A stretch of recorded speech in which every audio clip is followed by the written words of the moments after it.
Okay, we're getting the El Camino back out of the garage finally. This is the first time it's been in any position other than that back corner. This is going to suck a little bit. Obviously that doesn't move under its own power. Our hills are really steep here. We don't have a winch in the trailer, so we've got the trailer and truck up there on a downhill, and then Tanya's grabbing this truck. We're gonna pull the El Camino up and out, at least to the top of the hill, and then hopefully we'll be able to roll the El Camino into the trailer. Meanwhile, this road, my neighbors come up and down all the time, and so we're trying to keep the positions in a place where it's still able to go around. All right, so gotta move this trailer down this hill enough. Never looks steep in videos. This is actually all really steep hills. So I gotta move this down far enough that when we pull the red truck up here, then you can get the El Camino on the downhill, and then the red truck will have to come over to the side, and then we'll unhook it. I have to try to get the red truck back out somehow. The whole time we might have neighbors come and have to go around here, so that's why we're not trying to go any past like this point right here. So we'll see if we can do that. I think that'll do. Get this door open and then go grab the El Camino. I mean, hopefully no neighbors come. There's technically another road to take, but I don't like making everybody take it because it's super back roads, like off-roading type stuff. Okay, get this door down. This is a really good angle, so it'll make loading it easy for sure. Everybody's probably watching this like, what are you doing? Why don't you just do this? Why don't you just do that? First of all, because I'm stupid. Second of all, it might not be possible, whatever you're thinking. All right, there's our runway. That should work. I think that leaves enough room to put the red truck off to the left. Maybe the El Camino sits like right there. We should easily be able to push that in. All while dodging the horrible venomous snakes.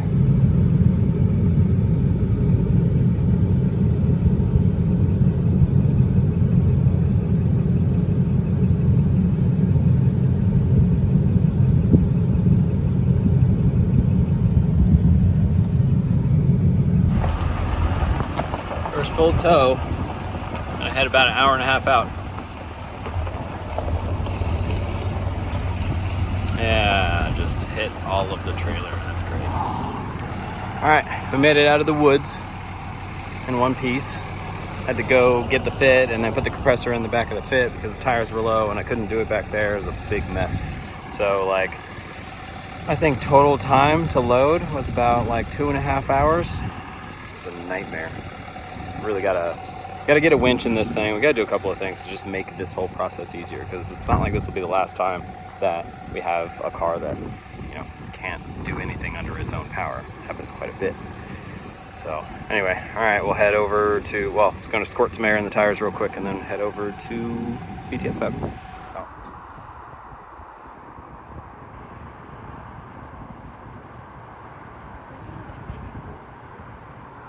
So antisocial. Okay. Does it feel good in there? It's nice. Needs some stuff, yeah. It's nice seeing it in the daylight though. Okay, I'll just push you forward. This thing's heavy. Ugh. Oh, we have axles, I forgot. I'm gonna need 2 hands for this. We kind of missed the sunset. Dude, it's so long. I know, but yeah, I guess I'm not used to.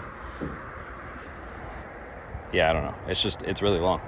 Like, it barely fits in our trailer without the front end on. And the front end on puts like a decent amount of distance more on there. So like, we can't put it in that trailer until we knock down our wall that divides the like garage portion with the living portion. For now, it'll just have no front end. We got the front end with us though, because when he's doing the turbo kit, I think he's gonna want it to be kind of up in that front corner right there behind the headlight. So I want to make sure that he understands all that he's actually, like, the space that he has to work with. So got the front end here. So we'll be able to see it on, but we'll take it back off before we take it back home because we can't fit it in the trailer. But pretty excited to even just see it in the daylight again. Yeah, that is pretty wide. Yeah. Yeah. It's a lot bigger than normal. I mean, the depth isn't anything crazy, but it is all the way across. Yeah. I mean, and it's nice too because this is all flat. Yeah. So, I mean, it'll be... It's not like there's not much unused space of that pocket. It'll be all the way in here, and we'll probably just split it right in the middle. Yeah. Well...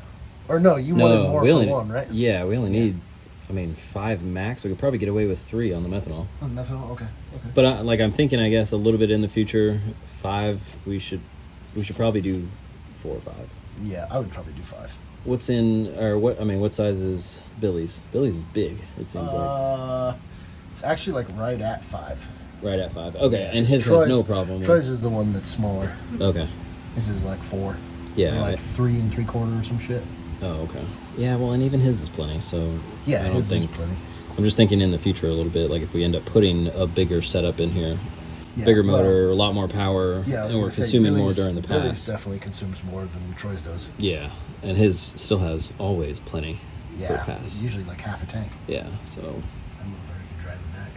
So yeah, 5 should be plenty. And then what did I think we said, we calculated the total quantity that we could fit in that area. So 5 out of that, wasn't it like 22 or something? Yeah, it was something like that. It was just over 20. Yeah, so that'll be a shit ton of main tank. Well, and then, to be totally honest, I'll make the sump as big of an area as we possibly can to just get extra room. Yeah. Because we want depth.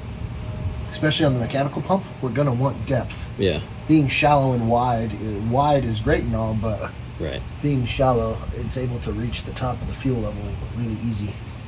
Like dropping the sump itself, like where the actual pickup is as low as possible. For some reason I thought this opening was smaller, so it was just going to be like a little sump. Yeah. But that's a big area. Oh, yeah. Oh, so you're talking about bringing a whole section of the tank down, not just... Yeah. Okay. I'd bring a sump way down, straight here, and then like make it fit this. Yeah. And then the fittings are off of it. Right. And the same thing with this, but I gotcha. I would sump the shit out of that since we can. I was just imagining a small portion of it just coming down, and that's where the fitting would be. But yeah, I guess that makes more sense. No, we want it to be big. Worst case scenario, the methanol side will have a bigger sump if that's the case. But I would just make it even. Yeah. And then this bar just sits in the middle of them. Yeah. But yeah, with it being that big, we'll probably be able to get like... That's even more capacity then. 1 or 2 gallons more out of it. Yeah. Because it'd be like 25 gallons. We don't want to go any lower than this. Right. Yeah. Preferably... Actually, that will still be fine, even if we end up doing our fancy stuff that I can't talk about yet. That could be a big piece. Yeah. Good. You were wanting to do catch can in this cavity? Well, that's what I was thinking about, but Mary, you're talking about the fender. She's cool with using the fender side.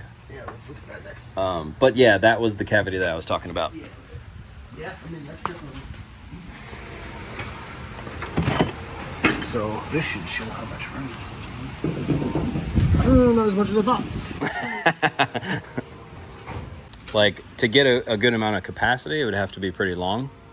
Yeah. But I would make it pretty fucking big. Yeah. It definitely needs to be big, and then, all the way down. Right. Yeah, that would be huge. Yeah, because then right off of it could be our piece.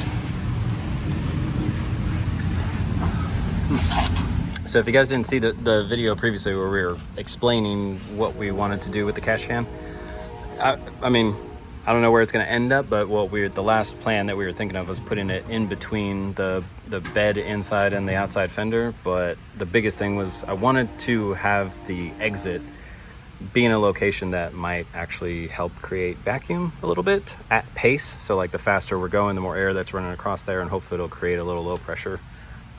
So if we have it in the bedside, then we don't have to worry about running like a big old tube out to the fender. It'll just pop right out because the catch can's right there. Like boxing off this area? Yeah, like. Oh, yeah. Wonder why. There's nothing on this. No. More weight can come out? Yeah. Wait, for real? Because we need a lot out. I started doing... It doesn't help that this is all double layered. I know. Well, It's so her goal, every time I put her goal into the calculator and I think of what this thing's gonna weigh, it's a lot of power. We gotta find some weight. I think it's definitely gonna happen with this one, but we'll talk more about that later for sure. Obviously, what's in it now is gonna be more than enough for us to like work out the chassis. I'm gonna have a hard time putting another one in though. I'll tell you that.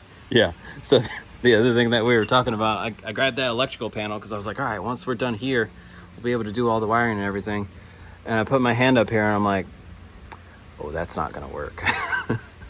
The brackets that we have for the switch panel that's gonna go up on that bar, dude, Dustin got this thing like, he tucked the shit out of it and did a great job because that's awesome. But our whole bracket setup ain't gonna work. Yeah. So one time we tucked it. Yeah, you guys tucked it literally. Just great. Too good. Can never please. I don't even know if we knew what panel we were using at the time, so it was just like, all right, get it close to the body as you can, which is pretty standard. All right, guys, that's going to do it for this one. We'll be back at Nick's shop next week just to kind of check in on the progress as well as do some other things. Got a customer car that's coming up ready to be on the dyno soon, so we might do that in conjunction with another El Camino update. But things really should start rolling here. We should see some really satisfying updates like the turbo kit itself coming up pretty soon, and we're just going to try to keep the ball rolling.